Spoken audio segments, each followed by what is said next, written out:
ஹல்லேலூயா. சீயோன் வேதாகம ஆய்விற்கு அன்போடு கூட இயேசு கிறிஸ்துவின் நாமத்தில் உங்களை வரவேற்கிறேன். இந்த தினத்திலும் சங்கீதங்களின் புஸ்தகம் 109ஆம் சங்கீதத்திலிருந்து 111ஆம் சங்கீதம் வரைக்கும் உள்ள வசனங்களை தியானிக்க செல்வ தேவன் நமக்கு கிருபை பாராட்டுவாராக. 109ஆம் சங்கீதத்திலே, நான் துதிக்கும் தேவனே மௌனமாயிராதையும் என்று சொல்லி தாவீது துன்மார்க்கருக்கும் வஞ்சகம் நிறைந்த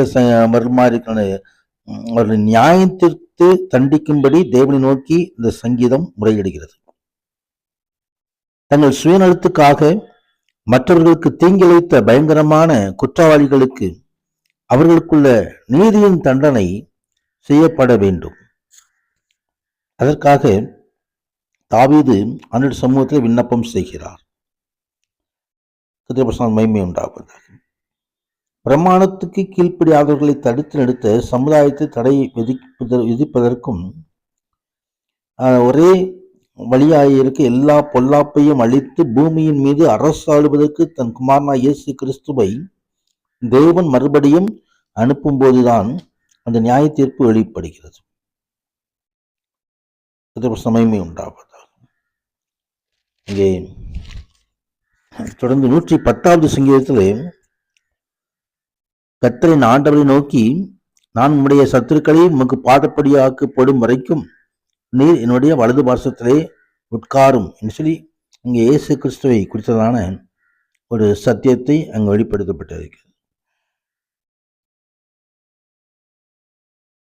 மேசியாவுடைய கர்த்தத்துவம், அவருடைய ஆசாரியத்துவம், துன்மார்க்கரை அவர் அழிப்பது மற்றும் பூமியில் அவருடைய ஆளுகை ஆகியவற்றையும் குறிப்பிடுகிறது.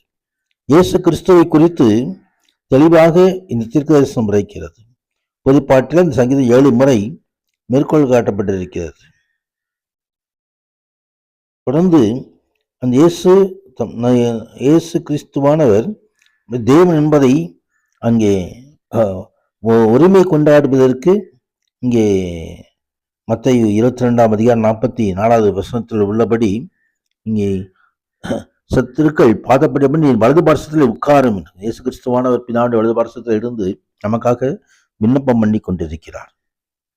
அவர் என்னென்றைக்கும் ஆசாரியராயிருக்கிறார். அவர் ஜாதிகளுக்கு நியாயம் தீர்க்கும்படியாக வெளிப்படுவார். உண்டாவது. தொடர்ந்து 111ஆம் சங்கீதத்தில் ஆண்டவரை துதிக்கிறதான ஒரு சங்கீதம். தன் கர்த்ததாமே தமக்கு கட்டளையிடும் எல்லா நியாயங்களுக்கும் எல்லா நன்மைகளுக்கும் எப்படி ஆண்டவரை போற்றுவது என்பதை இந்த சங்கீதம் நமக்கு கற்றுத்தருகிறது. அல்லேலூயா. செம்மையானவருடைய சங்கத்திலும் சபையிலும் கர்த்தரை முழு எழுத்தோடு துதிப்பேன் என்று சொல்லி ஆண்டவரை துதிக்கும்படியாய் இங்கே சங்கீதம் நம்மை அழைக்கிறது. அவற்றோடும் சரீர பிரகாரமான மற்ற ஆவிக்குரிய ஆசீர்வாதங்களுக்காகவும் நம்மை அன்பு கூர்ந்து தமக்கு பயப்படுபவர்கள் மேல் மேலும் இங்கே இறை வாக்கை நாம் ஆண்டுடைய வசனத்தை நாம் பார்க்கிறோம். தேவ சபையிலும் கூட தேவனை துதிக்க நாம் அழைக்கப்பட்டிருக்கிறோம். தேவாலயத்தில் கூடி ஆண்டவரை துதித்து பாட நாம் அழைக்கப்பட்டிருக்கிறோம். கர்த்தருக்கு அதே போல கர்த்தருக்கு பயப்படுதலே ஞானத்தின் ஆரம்பம். அவருடைய கற்பனைகளின்படி செய்கிற யாவருக்கும் அந்த அங்கே நற்புத்தி உண்டு என்று எழுதப்பட்டது. அவர் புகழ்ச்சி என்னென்றைக்கும் நிற்கும். சமயமே உண்டாவதாக.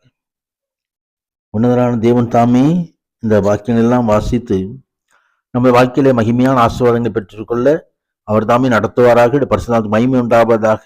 ஆமேன், ஆமேன்.